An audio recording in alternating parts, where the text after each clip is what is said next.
What is going on, Bills Mafia? It is your host, Ajay Sabalski, with another episode of Ajay's Analysis. If you are listening live, please, drop a comment, drop a like. I would greatly appreciate it, as well as all of you great audio listeners. The show will be out tomorrow morning, so please give that a listen on Spotify, Apple Podcasts, all that sorts of stuff. I am joined by a great guest today, Ryan Talbot from Syracuse and NYUp.com, Bills beat writer. Does a great job. Ryan, how are you today? How are you feeling? And talk about a little bit about maybe what you're planning for the week this week. Fun week ahead for you in London. Yeah, first of all, thanks for having me on. You kind of said it. Big trip to London this week with Matt Perino. My wife's coming along. Up in Buffalo, we have an early morning flight tomorrow out of Buffalo to Chicago. From Chicago, we'll fly into London and get there pretty early on Wednesday morning. Pretty excited about the trip. A lot of fun stuff planned. Some things we won't reveal just yet. We'll kind of throw it out there on social media as we do it. We have a podcast event, a Q&A event though. We're going to be doing some boat tours, some different things like that. It's going to be a great time. And oh, by the way, there's a football game as well on Sunday.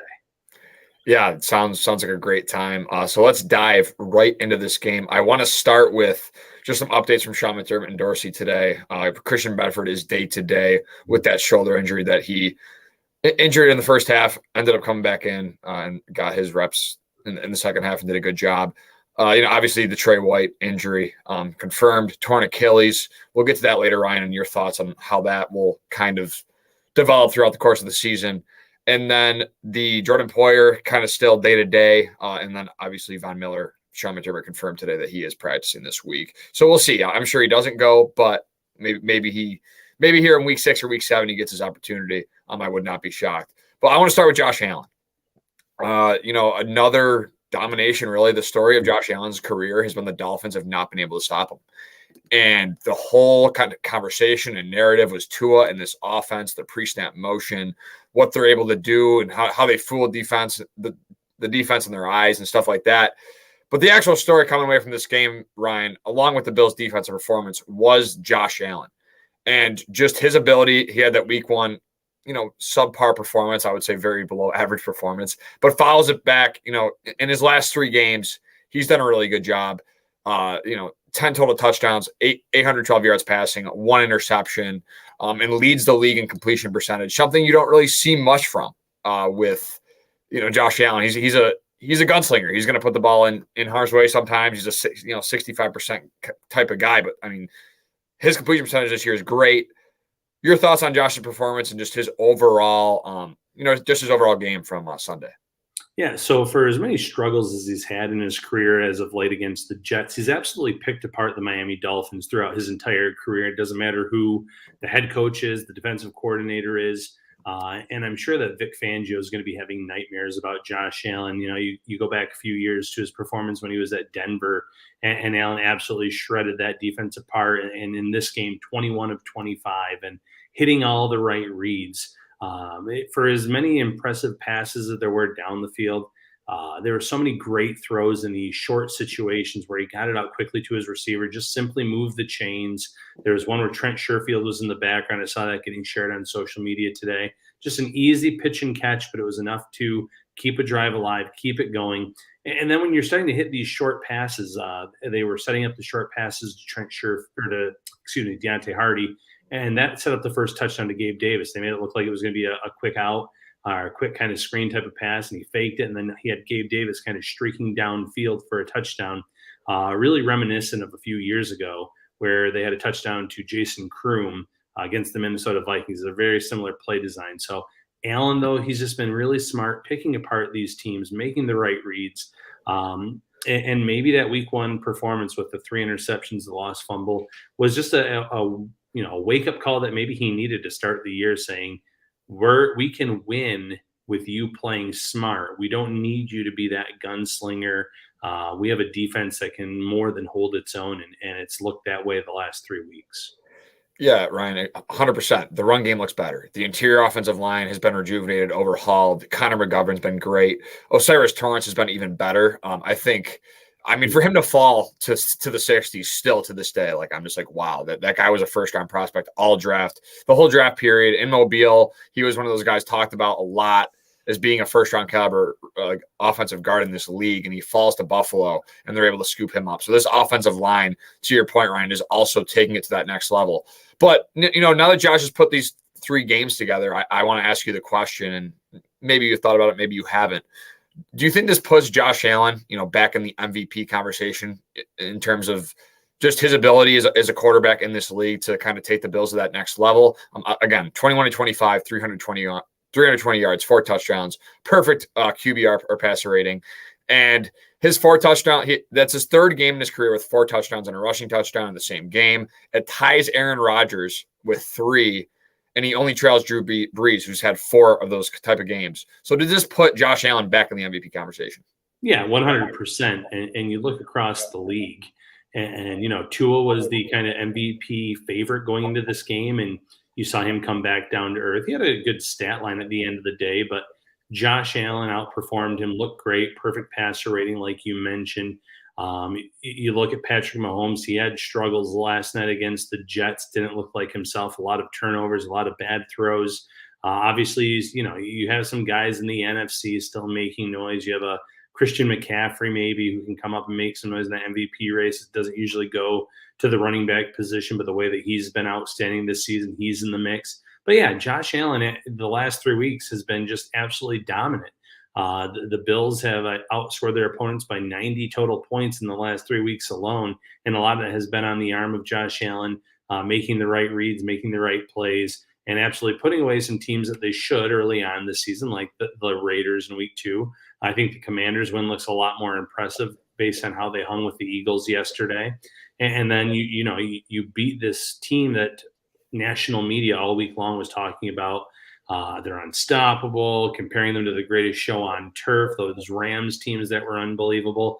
And you come in and, your defense does an unbelievable job, but Josh Allen's able to go and put up 40-plus points with relative ease. They kind of took their foot off the gas pedal in the second half when you saw Miami kind of have those turnover on downs on multiple drives.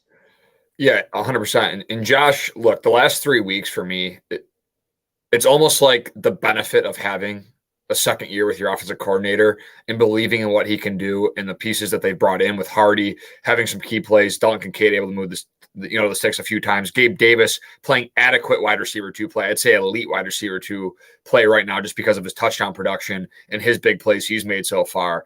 The Bills offense, again, year in, year out, they kind of have this, they go 3-1, 4-1, 5-1. They have this hot stretch of great football where they beat the Chiefs in previous years in these kind of weeks. What do the Bills have to do, Ryan, in your opinion, on the offensive side of the ball to keep this momentum kind of moving forward so they don't have that lull on the next few weeks?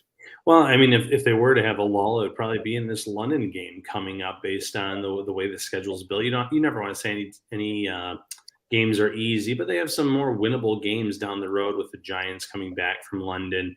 They have the Buccaneers on the horizon as well. They have some very, even the Bengals right now don't look right. So I'm not saying that's an easy win by any means, but I think Jacksonville being in London for the second straight week, not having to maybe adjust to being out there, I think that could work to their advantage. Their Josh Allen had an unbelievable game last week, or yesterday, I should say, against Atlanta. So the defense was playing really well. Their offense was looking good too. Christian Kirk, obviously, Kelvin Ridley in the passing game, Evan Ingram. I'm a big fan of Travis Etienne, a player that even thought that he was going to be a Buffalo Bill going into that draft class a few years ago. So the talent's there. Trevor Lawrence is there, but Josh Allen just simply has to play within himself, take what the defenses are giving him. And, it was a few years ago that the Bills had a dud against that Urban Meyer-led Jacksonville team, lost 9-6. It was supposed to be this easy win. I'm hoping they go in with those players that were on that team with this chip on their shoulder saying, we need to make a statement and kind of make up for that loss from a few years ago. Yeah, they're going to be like, we're not going to let the other Josh Allen dominate us again. That's for sure. That's the plan or the goal going into that one. But I want to go to Trey White now. I mentioned it earlier. Obviously, the Achilles injury. I look at it this way, and before I get to you, Ryan, I look at it this way. The Bills, he's a big loss. He's a really talented player. He's the first pick in the Sean McDermott era. He worked super hard to get back to where he was at. He's played elite football a couple weeks ago. He had one of his best games. He had the interception where he uses outside leverage, made a great play on the ball. So he's done a good job this year. Now the Achilles injury stinks. The good thing, though, with this team, I think, is that they have some depth in that corner room. Now they have Dane Jackson, who started multiple games for them. They have Kyrie Elam, who they picked in the first round, which, again, he's been a healthy scratch. But Eric Washington in his press conference today mentioned he did have an interception in practice last week. He does work hard. He does work hard in practice. And he's a guy, Sean McDermott said it as well, that they truly feel confident in if he has to go out there and, put some reps on the field for them. What does this loss for you, Ryan, mean for this Bills defense? And will they be able to overcome it and still be that elite unit that they've been the first 4 weeks? Yeah, it's a great question. Trey White has kind of been that glue guy from a leadership perspective. Obviously missed a lot of time coming back from the previous injury to his Achilles. Came back last year on Thanksgiving, almost 1 calendar year to the date that he suffered the injury. And now, it's going to be a long time before we see him on the field again. But the Bills at least do have that depth that has a lot of playing time.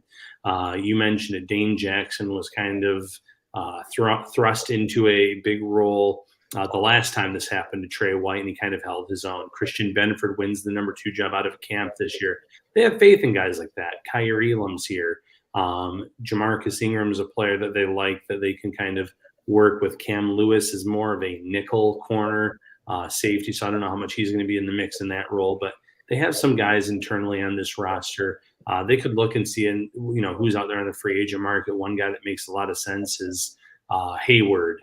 I think he was last. Well, I don't know if he was last with the Raiders. He's 34. He's a little bit up there, but he plays his own cornerback. You could bring someone like that onto the practice squad and kind of keep that rotation going. But I'm excited for the opportunity for Kyrie Elam, because last year when he did play, he shined at times. He had great coverage ratings against the Miami Dolphins in 2022. He had the interception against Patrick Mahomes in the regular season. He's really stepped up over the course of his career when given those opportunities. And now being that next man up, so to speak, off the bench behind presumably Benford and Dane Jackson, he's going to get his number called upon. Yeah, 100%. You're spot on there. I think they do go in house, Ryan. I think that's what they go with. But again, McDermott said today, they always are looking for outside options. J.C. Jackson's another guy. He has a huge contract, and he's a guy that it may not happen and it may not work financially. But again, he's a name that's out there that isn't really getting many reps with the Chargers and hasn't really panned out to be the player they wanted him to be. So just another name kind of to put out there that maybe the Bills, if they really do find themselves in a kind of a struggle at that position, could go out and look at the outside. But again, I think they do stay in house. I want to move to the defensive line. The Buffalo Bills PR sent out a great tweet today. It kind of shows you what this defense has kind of been, Ryan, throughout this whole year. The Bills pass rush yesterday, they pressured quarterback Tua Tagovailoa on 14 of his 40 dropbacks. That's 35%. Going into that game, Tagovailoa had a league low 21.2% pressure rate in weeks 1 through 3. So teams were not getting to the Dolphins. It was a combination of adequate offensive line play and Tua just getting the ball out of his hands super quickly. And the Bills also recorded 4 sacks and 9 quarterback hits. And the Miami entered this game having only allowed 1 sack and 5 quarterback hits. So the Bills dominated again in the front 4. Again, going into the Washington Commanders game, all the talk was about the Washington Commanders front 4 and them trying to disrupt Josh Allen. And then the Bills defensive line shows up and balls out. The talk about the Dolphins this week was their offense. The Bills offense shows out. So it's kind of been the last couple of weeks, it's kind of been the opposite of kind of the conversation that's been going on prior to the game. Just your thoughts on this defensive line and how they've performed this year. This might be, Ryan, the best defensive line depth, talent-wise, that Sean McDermott has ever had in his career. Yeah, so you look at what happened last year when Von Miller went down on Thanksgiving. The D-line never really looked the same again. They were generating a pass rush with Von Miller early in the season, getting after the quarterback, looking the part. Von Miller goes down, and that D-line kind of falls apart. Well, they haven't had Von Miller yet this season, and it's coming soon. He's practicing this week. I think he'll be out there sooner rather than later. But this D-line is holding their own without him. And it starts with Leonard Floyd. Floyd is around 3.5 sacks on the season, constantly getting pressure, constantly getting around the edge, maybe the best free agent signing this team had. And it came, I don't want to say late in the summer, but it came with a lot of pass rushers still in the market. And the Bills kind of said, this is the guy we're targeting. This is the guy that fits our system. And sure enough, he's looked great. Greg Rousseau has had a breakout year 3. Unbelievable in terms of the pass rush, getting after the QB, getting his hands on passes. He's been excellent against the run. He's a complete defensive end. I think that the COVID drafts are going to be looked upon as tough ones to evaluate because you didn't have the pre-draft visits, you didn't have a lot of the evaluation tools. And I think if you did, Greg Rousseau doesn't follow the Bills at 30 where he did. So they were very lucky in regards to how they were able to get him in that draft class specifically. But the interior has been phenomenal too. Ed Oliver, I don't want to say that I scoffed at the idea that he was going to have this breakout year this far into his career, but he said after signing the extension, hey, I'm going to make the Bills look really smart. I'm going to make it look like I'm being underpaid with this extension. And I cannot remember a 4-game stretch where Ed Oliver has been more dominant with this Bills team. And he's making a lot of people, he's proving himself right, his statement right. The fact that he is looking like he's being underpaid right now based on his play. And maybe it's just a few minor changes that Sean McDermott has made. But they're getting after it up front. Daquan Jones has been outstanding. Jordan Phillips has had some moments on the outside. Ajay Epinez has put together his best stretch of his career so far in the regular season. So they're getting help across the board. And, now you have Von Miller coming back in the near future, and they can kind of bring him along slowly, put him on a pitch count, even if he doesn't have to be, but keep him fresh for later in the season in some meaningful regular season games, keep him fresh for that playoff run where the games really, really do matter. But yeah, it's a good problem to have with the way this D-line's playing. Absolutely. I want to go through the PFF grades really quick before we move on here. The top PFF grades for Buffalo, Miami, Daquan Jones, number 1 at 91.2. Again, just dominating. Kind of an unsung hero. Bruce exclusive I had on last week kind of compared him. His analogy was he's the tequila in the margarita or something. I think that's what he said, something along those lines. Josh Allen, 91.1 grade. Stephon Diggs, 89.8. Damian Harris, 81.1. That was Matt Perino that said that, by the way, not Bruce exclusive. Gabe Davis, 75.7. And someone else was tied with that. And Matt Milano, 73.1. Deontay Hardy, 69.9. So I don't put much stake into those PFF grades. But again, Daquan Jones, Josh Allen, Stephon Diggs, all great in this one. Back to the defensive line, Ryan. Let's look at these snap counts because a conversation amongst fans the past few years is I don't like the rotation. I want the best players on the field at all times. But again, this is shaping up to be, I've mentioned it a few times now, the typical Sean McDermott defense. You have a strong rotation. You have matchup linebackers. You have safeties who understand their assignments before the snaps, before the ball snapped. And then you have great cornerbacks with experience. I know the loss of Trey does hurt, but again, through 4 games, the secondaries look great as well. Ed Oliver, 46 snaps yesterday for 71% snap share. Greg Rousseau, 37 snaps yesterday for a 57% snap share. Daquan Jones, 36 snaps, 55%. Floyd, 35 snaps, 54%. So all these guys, and you go down the list, Shaq Lawson, still, he got 40% of the snaps. Jordan Phillips got 37% of the snaps. Tim Settle got 31%. So this defensive line, Ryan, again, it goes back to the depth. Like they're able to rotate at such a good rate now with the dominance at every level. Jordan Phillips, like you mentioned, Ryan, is playing great football at times. Tim Settle has done a good job in there. And then Ed Oliver and Daquan Jones have just been absolutely magnificent. This isn't like a 1-game stretch now from Ed Oliver. We've seen it now through a quarter of the season. So again, a lot of people thought he was an overvalued contract. I could probably see that argument. I kind of understand it. But again, he's proven that now that he's got his money, he's actually taking it to another level, which you don't really see, but he's able to. Just talk about this rotation, Ryan, because again, in years past, fans have been, I would say, frustrated with the rotation at times because of you want your best players out there all the time, and you want Von Miller for 80% of the snaps, and that's what he did all his career, and that's what he's been known for. Just talk about this rotation of this defensive line. Yeah, I think at one point in the game, I noticed that it was Kingsley, Jonathan, and Shaq Lawson out at the edge position. And the Bills are probably up 21 at that point. But the way the Miami's offense is, you still kind of have to worry about it. And sure enough, on that first play, Kingsley, Jonathan gets home and almost sacks Tua. And I think on the next play, it was a turnover by the Dolphins. So, maybe he rattled Tagovailoa a little bit, whatever the case may be. But they're getting production from the guys on the bottom of the depth chart. So it's one thing to say, I want, I want my best guys out there 80-90% of the snaps. This is a long season.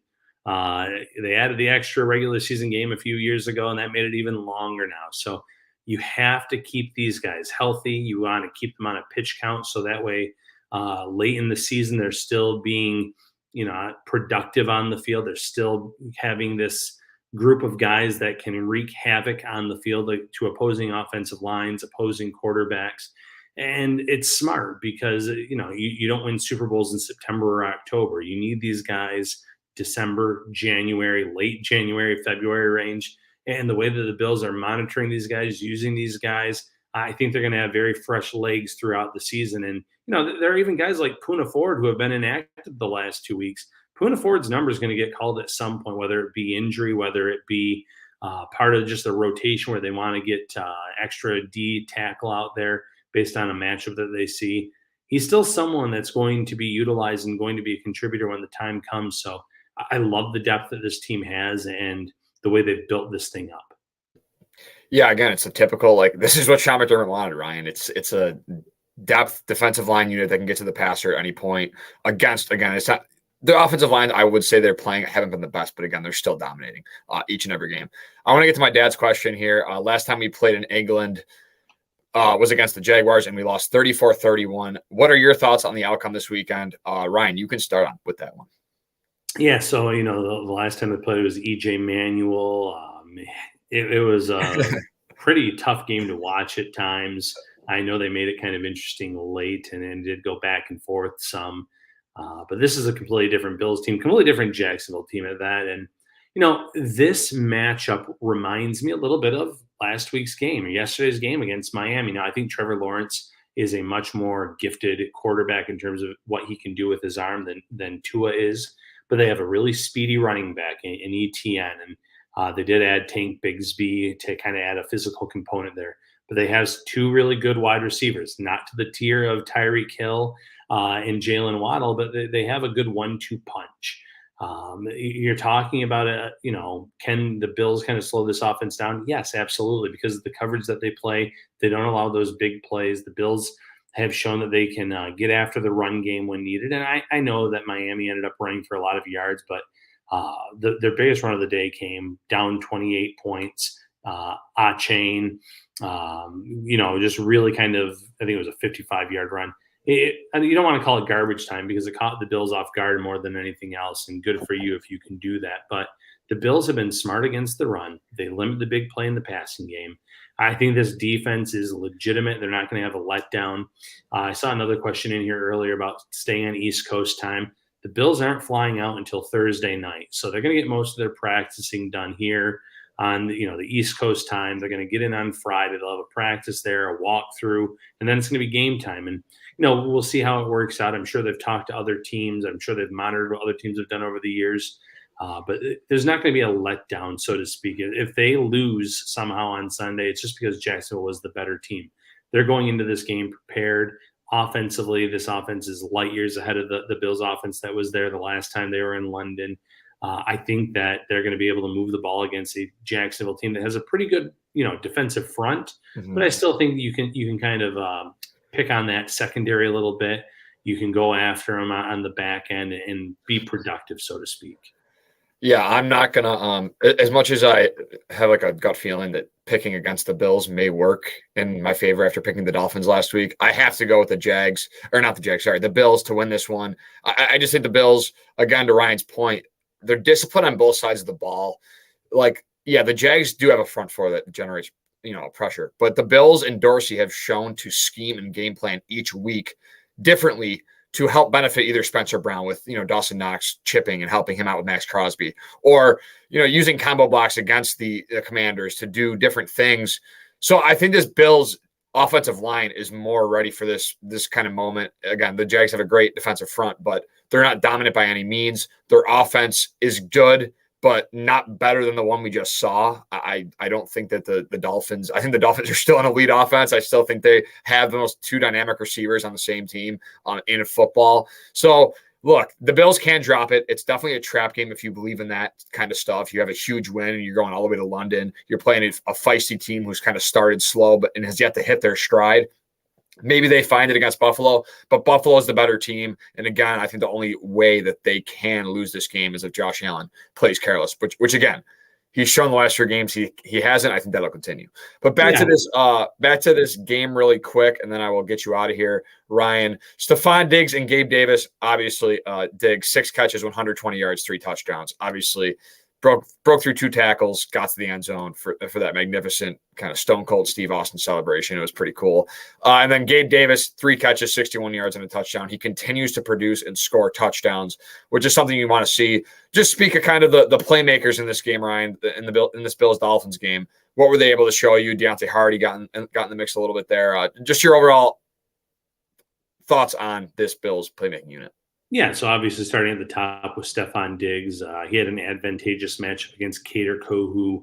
Kohou is a guy that was projected to be their nickel cornerback this year, and then Jalen Ramsey went down. They put him out on the boundary, and for whatever reason, Vic Fangio wanted Kohou on Stephon Diggs and not Xavier Howard. And listen, Diggs has had some wins over the past few years over Xavier Howard for big gains too. So it's not to say that Diggs wouldn't be able to replicate that had that been the matchup. But he had Kohou in a blender, spinning around, biting on things, just getting wide open and really taking advantage of that matchup. And Miami never adjusted. Gabe Davis had a really nice game. I think Josh Allen and some of the other players kind of spoke on it. They still want to get him involved in that short passing game a little bit more. It seems like a lot of his completions are coming downfield, which is great. And the O-line is doing a nice job holding up so Allen can make those plays downfield. Aaron Kromer is doing a phenomenal job in year 2, coaching up the players that were here in the system last year, coaching up a Connor McGovern, a Osiris Torrance, even some of these young guys that are on the 53-man roster and aren't playing a lot of reps. So the line's helping in that regard, but you still want to get Gabe Davis more involved in that short passing game. Let him kind of create with the ball in his hands after the catch. Deontay Hardy, if you look at the stat line, you're going to say, well, it was another kind of ho-hum performance. He had 2 really big plays in this game. The first reception on the opening drive, it was a throw that was actually behind him. Probably would have been a fumble, I believe, if he had not caught it. It was behind Josh Allen in terms of where he was on the field. I'll have to go back and rewatch it to make sure of that statement, but he caught it. He was able to make a man miss, move the chains. Later in the game, another big 3rd down opportunity comes up. Allen throws it low and toward the ground. Hardy's able to go low, catch it. No one's around him. He's able to get back to his feet, make a defender miss, move the chains again. 2 first downs. I know the second one was definitely on a 3rd down play. I think they were both on 3rd down plays, and that's just huge.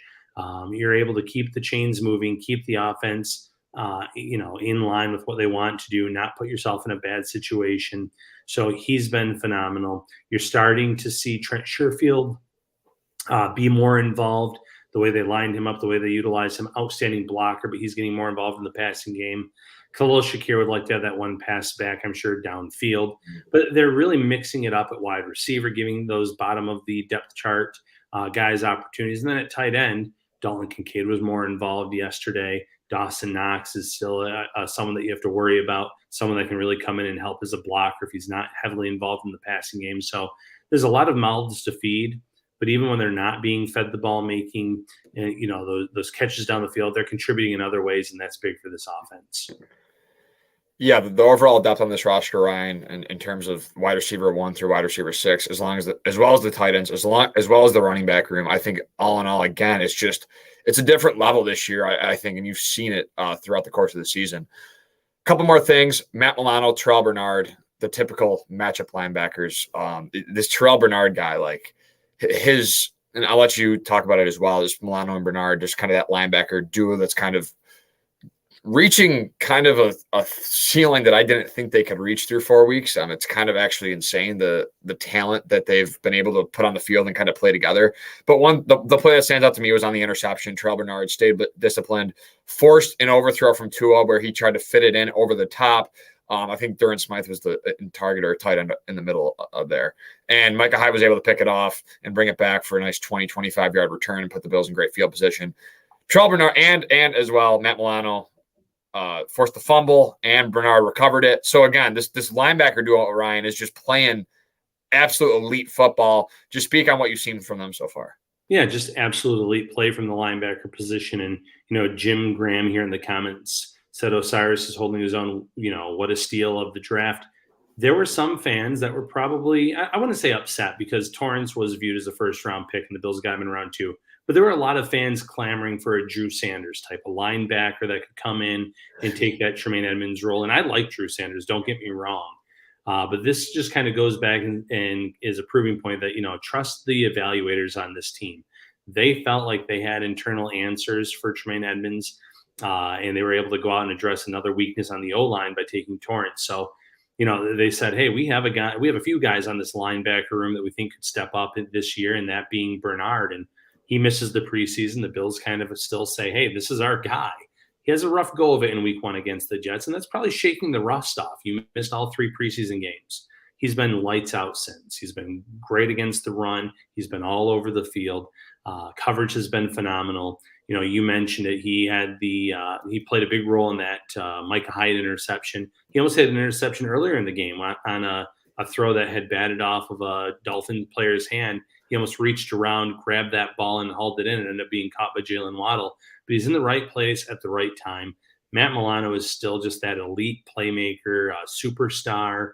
Somehow, even though he is getting those accolades nationally, he's still somehow underrated in my eyes. He should be viewed as like the elite of the elite in this league when you're talking about defensive talent. Punches a ball out yesterday, which Bernard, as you mentioned, recovers. These two are making so many splash plays on a weekly basis. It's just not something that the Bills fans are used to seeing. And I'm not trying to knock Tremaine Edmonds. Edmonds was solid. Edmonds was a tackling machine.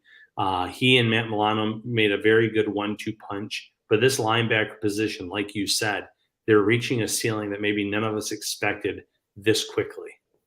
Yeah, and look, like Ryan, it's crazy because Terrell Bernard was that 3rd-round pick, off-ball linebacker, and he comes in and does, no one thought he would do this. Is basically what I'm trying to say. No one thought he was this good. People maybe thought he would be the starter, he would be adequate, but not at this kind of elite level that he's playing. And to your point, Matt Milano again is still like one of the most underrated players in this game. Like every game, I almost say it, like I almost tweet it out, like this dude is so underrated. But you were able to let go of Tremaine Edmonds, save $18 million. You again allocated that to other spots on the roster that have made an impact. The interior offensive line, Leonard Floyd, guys like that, Deontay Hardy. So you were able to use that money that you didn't use on Edmonds and adequate to its other spots. So it's just been an overall, again, you got to believe what they're doing, and they're doing the right thing. And that's kind of how it's turned out so far this season. Before I let you go, Ryan, I want to ask you this question. We're a quarter of the way through. The Bills are on the top of the AFC with the Kansas City Chiefs as well as the Baltimore Ravens. Everyone said the window was closing, Ryan. Not everyone, sorry. Some people nationally thought the window was closing. They thought that the Bills were regressing.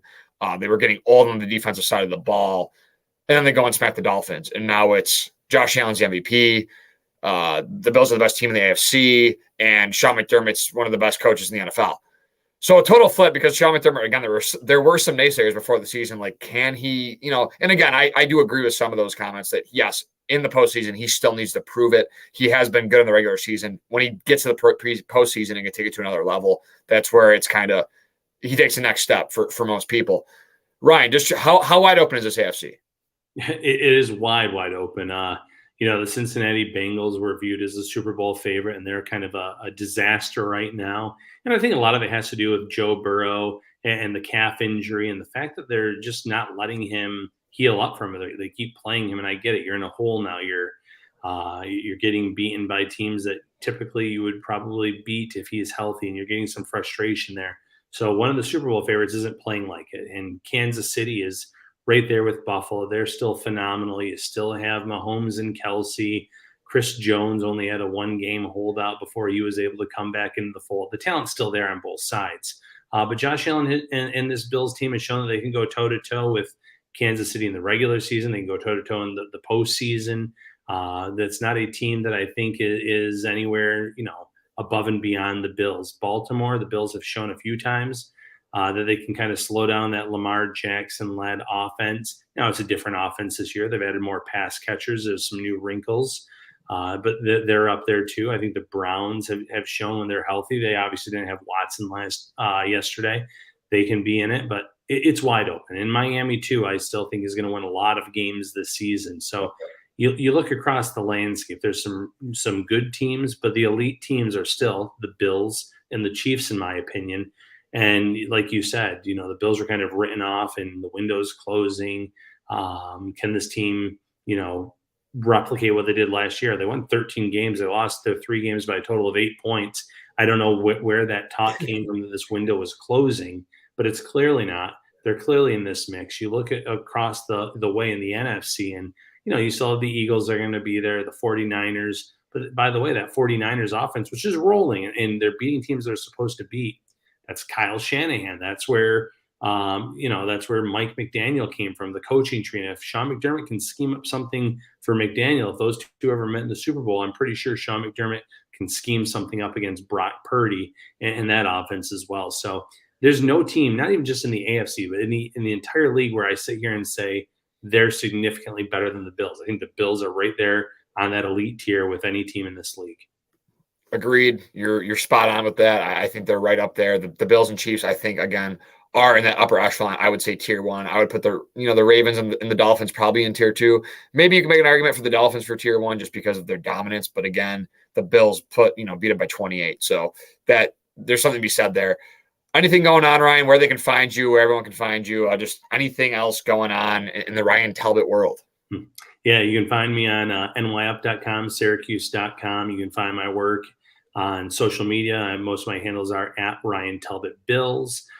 Keep track of me there. Matt and I will be doing multiple Shout podcasts this week. We might do something even from the Chicago airport tomorrow. We're going to be there for many, many hours, a long layover. So maybe we'll do a live pod there as well. We have a pod scheduled for Friday night. That one has been sold out, but it'll be going live. We'll make sure that fans that are in the U.S. or fans that couldn't attend this event will be able to watch it live. We are in the works of finalizing an event on Saturday night. We'll do our regular show on Wednesday. We're going to be all over the place, Bills Mafia. So, keep your eyes out, keep your ears peeled, and it's going to be a fun week in London.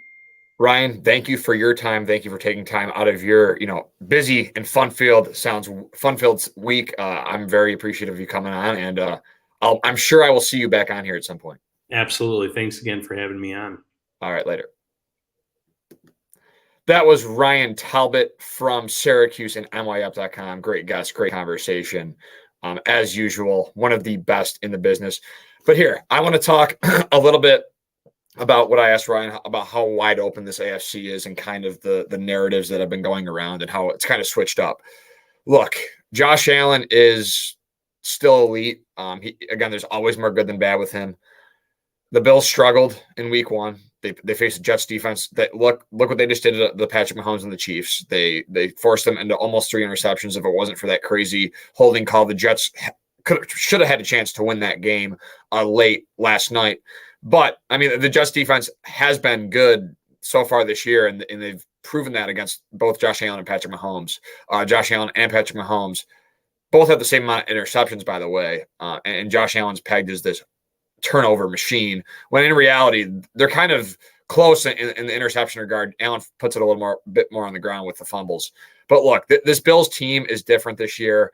I know in years past, and I know we say it every year about the Bills, that they're a different team, but you really look at this in the grand scheme of things. You have Sean McDermott taking this team to a different level defensively, discipline, aggressiveness, tackling, fundamentals, and that's what he preaches and that's what he does. But we're sitting here after a quarter mark of the way through the season, and he's just been that great. I think he's done a really good job. His time management is fine. It hasn't really affected his head coaching per se as much as I thought. He's still making good decisions. He's doing a really good job as this coach of the Buffalo Bills. And on the offensive side of the ball, Ken Dorsey, the trust that the Bills, I think, have in him, from Stephon Diggs to Josh Allen to Gabe Davis to the offensive line and Aaron Cromer. This unit and this team is special. And I think they can go far. The AFC is wide open. The Bengals, they're 1-3. I looked at their schedule a bit earlier. They have some tough games, and they're in a division that's kind of all just up in the air right now. Obviously, the Ravens in the lead there, but the Steelers are feisty. I know they had a down week, but again, it's Mike Tomlin. He gets the best out of his teams. I think they'll have a rebound. And the Browns are a good team in the AFC North. They have Deshaun Watson, again, who's not playing his best football, but I think he's more than capable of being a starter in this league, especially with the defense they have over there. You look at the AFC West, the Chargers, I don't think they're that good. Brandon Staley, they struggled to beat the Las Vegas Raiders last week, a team that the Bills they blew out by 30 plus. So the Chargers really aren't a threat. You have the Chiefs still, but again, they haven't looked the same, but I'm not really pressing the panic button with them yet. But because again, they lost Eric Bieniemy, so I think it'll take some time maybe for Andy Reid to figure out what he wants to do. And I think they'll hit their stride late in the year, and their defense has actually been balling out. My dad in the comments, the Chiefs defense did not allow the Jags to score a touchdown, and the Jags have a good offense. So the Chiefs defense has been playing well. They looked a little weak last night, but again, they still won the game, and they won by 3 points. And then you look at the AFC South, the Jags, the Colts, they're 2-2, both teams. And then the Texans as well are also 2-2. So that division, I think every team right now in that division in the AFC South, Texans, Jags, I'm blanking right now. Texans, Jags, Colts, and who can tell me the last team because I cannot think of them right now. Titans. Yeah, Titans. They won they beat the Bengals 27-3. Those 4 teams are all 2-2. So look, the AFC's wide open. The Bills had the best quarterback, if not the second best. Mahomes is the best. Sorry. Exaggerating. But the Bills have a really good quarterback in Josh Allen. Their offense is hit on all cylinders. Their run game is the best it's ever been. The interior offensive line has been great. Spencer Brown, Terrell Bernard. Look, those were the 2 biggest question marks going into the season. No one's really talked about Spencer Brown. Like, as much as he was a storyline heading into the year, no one's really said much about him other than, yeah, he's been fine. Yeah, he handled Max Crosby. Like, yeah, he hasn't been great. He's gotten help. I think Ken Dorsey's schemed a lot of these things to help Spencer Brown. But again, Dorsey said today, he's learning, he's growing. Mitch Morse and Deion Dawkins are playing elite level football. And then the 2 interior guards have just been really good. So this team, this offense, this defense on both sides of the ball, they're hitting on all cylinders. This Bills-Jags game is going to be fun. The Jags have a lot of talent. They rank right now 20th in the league in offense and points scored and 16th in the league for their offense in yards. On defense, they are 12th in points against and 17th in total yards given up. So again, average, I would say, on both sides of the ball. I don't think they're dominant by any means, but they've got to hit their stride, and they've showed signs of being good. They have Etienne, they have Ridley, they have Ingram, they have Christian Kirk, Zay Jones. I don't know if he's going to be available, but they have a good team. They're a good football team. Josh Allen on the other side of the ball. So the Bills will be in for a test. It's definitely a potential kind of letdown game for the Bills. But again, I'm not going to go against the Bills 2 weeks in a row. I have the Bills winning this one, and I'm probably going to stay that way unless something catastrophic happens here. The next 4 weeks for me, going up to that Bengals game, I think all these next 4 games for the Bills, they lead the league in point differential. I put out a tweet earlier. They might be able to only run this up, and they might be plus 120, 130 at one point if they're able to dominate and play this style of football they played the last 3 weeks. Smart, efficient, and not beating yourself. And the Bills are a hard team to stop when you do that, or when they do that. And that's exactly what they've been. So any questions? I'm done with my rant. So I know 18 of you in here. If you have any last minute questions about the Bills Jags game or about the Bills or Dolphins or anything Buffalo Bills or NFL related, drop a comment. If not, I will see you guys next week. I'm trying to get some guests on, but I'm gonna read through these comments real quick just because I have some time and I feel like maybe some people have some questions here before I go. Jessica Tennis said, Ryan, I feel like Edmonds might have held back Milano because Milano felt he needed to defer to Edmonds. Do you? Well, since Ryan isn't here, Jess, I'll answer this the best way I can. I think I kind of understand what you're saying. Terrell Bernard is more instinctive than Tremaine Edmonds. I think he can process things easier. He is a film junkie. He loves to watch the film. He's a guy that can process things when watching film very quickly. He does it at a very good rate. He's very good at it. You can see that translate on the football field. And he's a great matchup linebacker. He can cover. He's fast, and he's instinctive. And that's what Sean McDermott wants in a linebacker. That's why Matt Milano is the way he is. fast, instinctive, and understands what's going on pre-snap. Tremaine Edmunds was good. He's an $18 million middle linebacker. But for what the Bills want to do, Terrell Bernard and Matt Milano, this might be crazy, but I think Terrell Bernard and Matt Milano, as time goes on, may show that they can be even more dominant than Tremaine Edmunds and Matt Milano. Maybe Tremaine Edmunds is still the better player. I can't do it because they're two different types of players. Tremaine Edmunds he's going to take away spaces in zone. He's tall. He's lengthy. He's good in pass coverage.